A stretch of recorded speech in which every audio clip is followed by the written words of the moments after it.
Governor Walz, all of northern Michigan is struggling with affordable housing right now. Yeah. And tourism is a big business, but a lot of those service workers who support the tourism industry, they can't afford to live up here. That's right. So what is the plan from the Harris-Walz campaign to bring more affordable and accessible housing? Yeah, and the vice president talks about building 3 million more units, making it easier, cut some of the red tape. We saw this in Minneapolis and around Minneapolis, 12% more housing rates went down about 4%.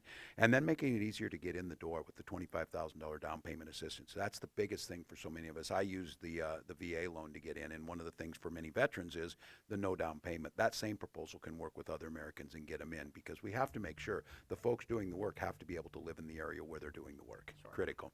And another big industry here in northern Michigan is the agriculture industry. Yeah. We have a lot of small farms in northern Michigan, but the federal farm bill hasn't been updated since 2018, and that could be extended again. Now, we've heard from a lot of farmers that they are now struggling with new issues that the 2018 bill just doesn't really address. Would the Harris-Walz administration push to get a new bill?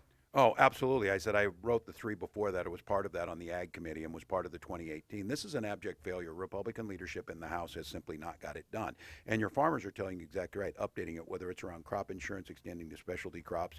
And look, we had under Donald Trump, his Secretary of Agriculture said, get big or get out. That doesn't help our communities. We need to keep people on the land. Vice President Harris has put out a really good rural agenda, making sure beginning farmers and ranchers get access to some of the land. But it becomes about rural communities, making sure their hospitals stay strong. We're talking about 10,000 new workers into rural areas so the hospitals stay strong.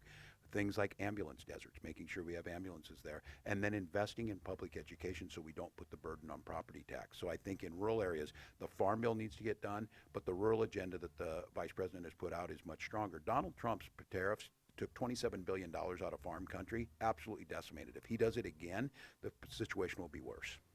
And of course, one of the biggest landmarks here in northern Michigan is the Mackinac Bridge. And Enbridge is building a tunnel under the Straits of Mackinac to house oil and gas pipelines that already exist. But our state's Attorney General, Dana Nessel, is trying to stop that. Where do you stand on this issue? Well, look, I think on so many things the Vice President's been clear. We need to create good paying jobs. We need to make sure that we're tackling energy prices, but we also need to make sure that we're protecting the natural resources both here in Michigan and across the country. And I think that you can do both these things. You can strike a proper balance. And as the states deal with this, the Vice President and I are committed to making sure that we're dealing with all those issues, good paying jobs, price of energy, but also protecting the environment, recognizing climate change is real.